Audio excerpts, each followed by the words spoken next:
Dear students, we can use integration to analyze the situations of fundraising. Let us see how. Here we are starting with a numerical example in which we are considering that the time is measured in weeks and is represented by T.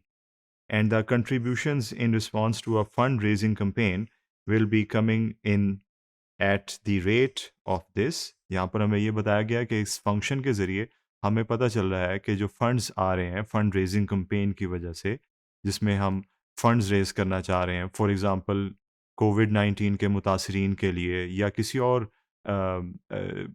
Troubled segment of population के लिए, तो उसके अंदर किस speed से funds आ रहे हैं, ये मॉडल किया गया इन दिस इक्वेशन।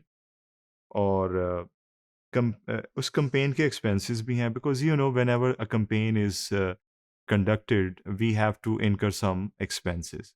वो जो भी एक्सपेंसेस हैं उन्हें यहाँ पर उन्होंने कांस्टेंट रेट में मेजर किया है कि ये ऑन कांस्टेंट बेसिस $593 पर वीक इनकर किए जा रहे हैं। सो आप हमारे पास इस वक्त रेवेन्यूज़ भी आ गए हैं और कॉस्ट भी आ गए हैं। So we are in a position जहाँ पर हम ब्रेक इवन पॉइंट निकाल सकते हैं और असेस कर सकते हैं कि हमें नेट रिटर्न क्या मिल रहा है।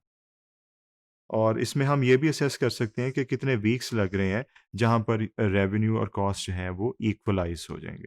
सो let us see one by one कि हम दोनों क्यूरियोसिटी के पॉइंट्स को कैसे सेटिस्फाई कर सकते हैं। ये हमारे पास टाइम जिस पर डिपेंड कर रहा है, रेवेन्यू और कॉस्ट इन दोनों के जो फंक्शंस हैं इन देयर सर्टेन वर्जन्स। और ये है हमारे पास टाइम का वो पॉइंट जहाँ पर ये दोनों कर्व्स एक दूसरे को इंटरसेक्ट कर रही हैं। ये जो स्ट्रेट लाइन है ये है कॉस्ट वाला फंक्शन और ये है फंक्शन रेवेन्यू वाला। बिकॉज कॉस्ट वाला फंक्शन आपको याद होगा it was $593, so it's a constant that has to be a parallel to the x axis. Whereas जो हमने देखा था एक फंक्शन था रेवेन्यू का that was having a variable part in it, उसके अंदर टी भी था जो कि हम अभी दोबारा भी देखेंगे। सो उससे अंदाज़ा ये हुआ कि that should be not a straight line rather some sort of curve, जो कि हम यहाँ पर देख रहे हैं। So now since we want to know about the time जब ये दोनों इक्वलाइज हो जाएंगे, दैट इज़ वाई हम यहाँ पर आर बार टी और सी बार टी को इक्वेट कर रहे हैं। और मैथमेटिकली ये पॉइंट ऑफ इंटरसेक्शन का एक और तरीका है, all of us know about this. और मैथमेटिकली अब फर्दर इसे हम सॉल्व भी कर सकते हैं और हमारे पास टी की वैल्यू आ जाएगी। So these are a few steps that I expect आप इजीली कर सकते हैं।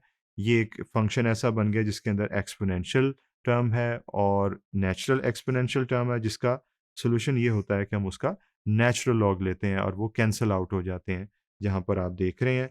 और जो एक्सपोनेंशियल टर्म है वो यहाँ पर डिसअपियर हो जाएगी इन द नेक्स्ट स्टेप। ये देखा आपने एक्सपोनेंशियल टर्म डिसअपियर होगी and we are left with the unknown only, और उसे हम क्वांटिफाई कर चुके हैं, that is 8। So it shows that 8 weeks will be required till the revenue curve will intersect the cost curve. Or in other words, the revenue exceeds the rate of cost. So rates की हम बात कर रहे हैं specifically speaking, तो जो यहाँ पर इनका comparison है वो opposite हो जाएगा before and after this point of intersection.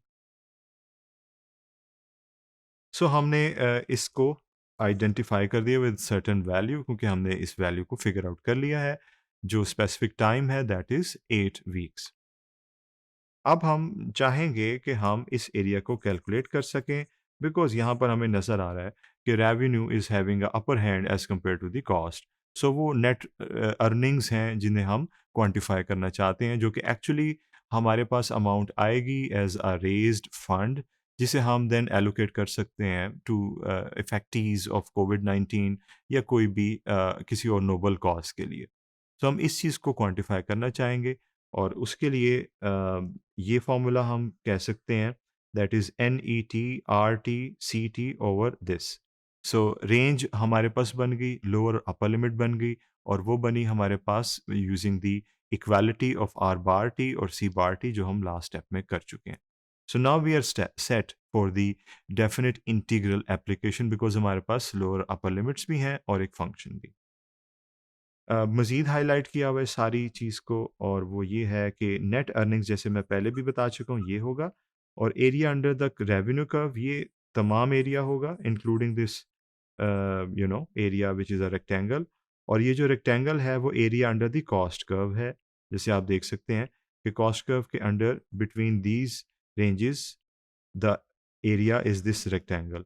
सो इस सारे सेट ऑफ ज्योमेट्रिकल शेप्स में से हमें जो चीज़ चाहिए वो है ये ट्राइएंगुलर शेप, जो कि area under the revenue curve में से हम जब area under the cost curve minus कर देंगे, तो फिर हमारे पास ये नेट अर्निंग्स आ जाएगा।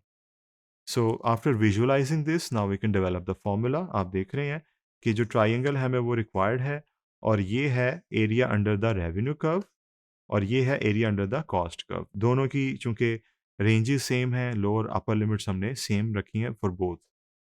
आगे जो स्टेप्स हैं आई एक्सपेक्ट कि आप अपने प्रीवियस एक्सपीरियंस से इसको इजीली हल कर सकते हैं, otherwise the steps are there.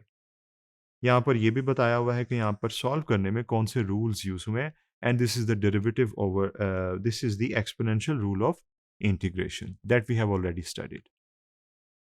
सो मज़ीद रिहर्सल आपके लिए इन स्टेप्स में, and after doing these steps you will come to this area, that is the area of this triangle ABC, which is actually the net earnings from this fundraising campaign, and this is the actual value of that, which we can interpret very easily by saying that net earnings in fundraising during the first 8 weeks shall be this.